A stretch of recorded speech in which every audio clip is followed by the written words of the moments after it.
I just go back to Chris Christie on Sunday. Say he talked to the governor of North Dakota, and they told him, pump 500,000 less barrels of oil a day. Pump less. We're now putting out 11 million barrels. We were putting out 15. How does that make any sense in this environment? Let's bring in Lara Trump, Fox News contributor, to talk about this. Lara, this would be normally a big day for the president because he could talk about something bipartisan. But when he passed the bipartisan bill, he never even did a signing ceremony. He never invited anyone to the White House. Yeah, well, Brian, that's because this is completely unpopular, this bill. We all know that you can't just spend money in perpetuity, right? You can't just pass these inflated bills, spend trillions and trillions of American dollars. We still don't know how we're paying back any of this money that the Democrats have been spending. And so now he's going to Ohio, to Lorain County, Ohio. My family lives there. I have an aunt, uncle, and cousins that live there. This is where my dad grew up. I can tell you these are hardworking people, and they don't want somebody coming to Ohio to preach to them about how much better he has made their life, when in fact it has gone in the opposite direction. When you have sky-high inflation, when he has no answer to that, he has not built anything back better at all across America. So this is obviously part of the midterm election campaigning, right? His goal is to go there and to boost candidates, Democrat candidates in the state of Ohio. But let me tell you, Joe Biden is totally unpopular in Ohio. So are Democrats. Donald Trump won that state in 2020 by 8 points. And that county where Joe Biden is going, Hillary Clinton won it, Barack Obama won it, and Joe Biden lost it this past election cycle. So he's going to have a hard time selling any of this to Ohioans. They don't want him coming there unless he's got answers for how to bring inflation down, how to bring gas prices down, how to get things moving in America again. And we all know he does not have answers to any of those. And on day one, he signed that legislation to shut down the Keystone Pipeline.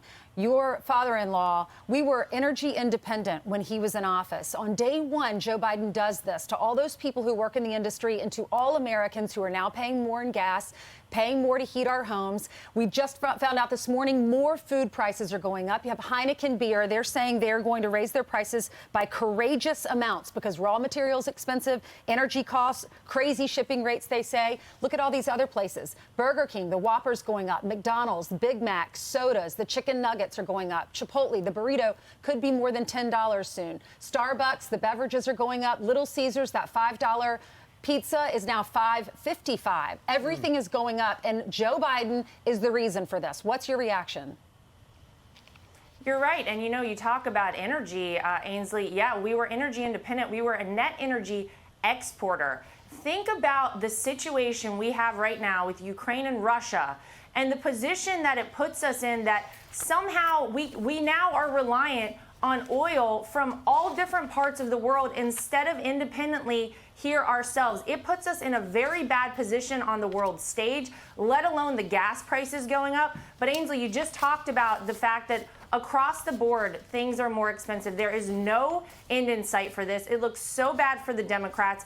As we head towards the midterm elections, we know polling really matters to them, right? The science never changed with the mask stuff, but all of a sudden they got the polling in and they said, oh, wait a minute, now we care about changing course. Now we see it's not as popular.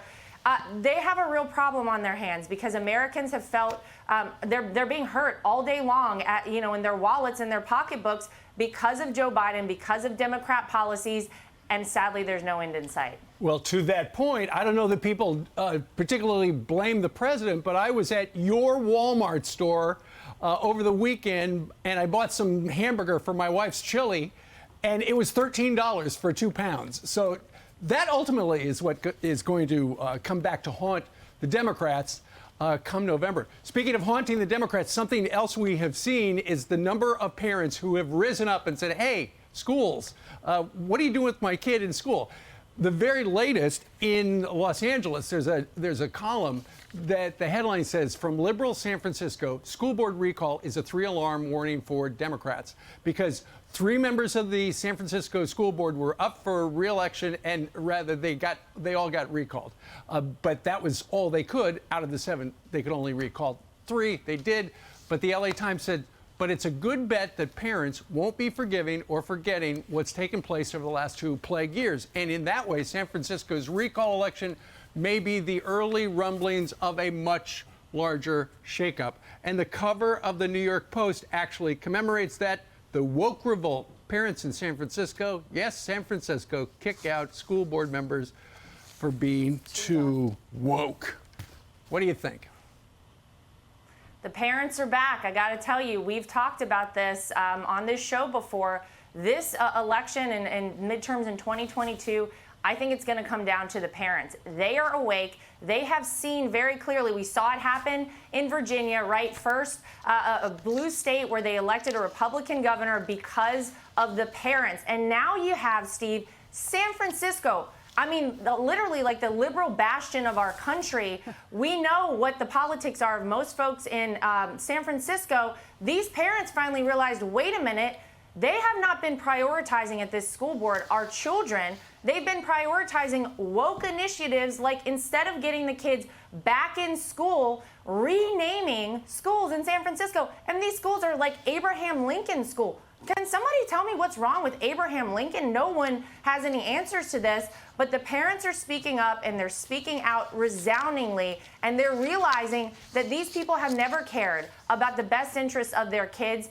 Good for them for taking charge of this and getting rid of at least these 3 people, because clearly they never had the best interest of the future of these kids or the future of the country at heart if this is the kind of garbage they're focusing on. They're going to woke themselves right out of all of their seats all across this country come 2022. I'm just curious to see if it's going to spread to other cities. The LA Times says if they don't change their ways. And London Breed did back their ouster.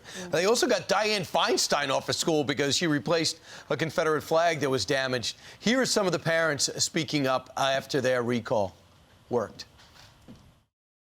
Recall election showed is that more people are getting involved in the government process.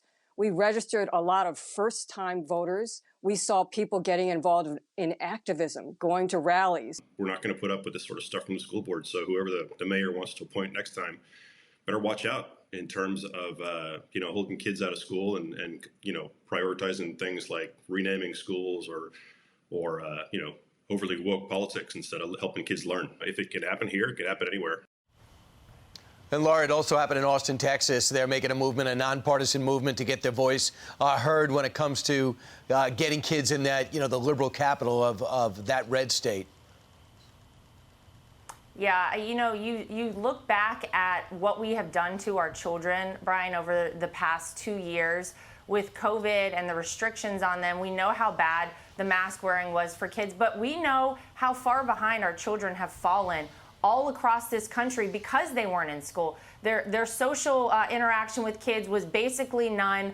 They haven't learned anything. We know that depression is on the rise, substance abuse is on the rise. So good on the parents for speaking up and taking a stand here, because it's ultimately up to us. These kids rely on us to be their voice, and the responsibility falls on our lap. I'm so happy to see this happen. I think that we need to see more of this all across the country, and I think we will.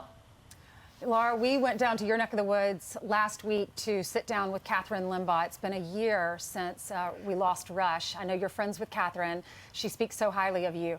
And Biden was inaugurated last January. We lost Rush in February. And we asked Catherine, what would Rush say when he looks back at the last year since Biden has been in office? Listen to this. We miss Rush during these times. What would he say about the last year? I think he would be rather furious. He would be upset with the United States not being as strong as it has been and should be. I know he would say it's not time to panic. Lara? Yeah, well, first of all, Catherine is an absolutely incredible woman. What you saw there is as truly, Ainsley, as you can attest to from meeting her, truly who she is. She's a kind soul and a wonderful person.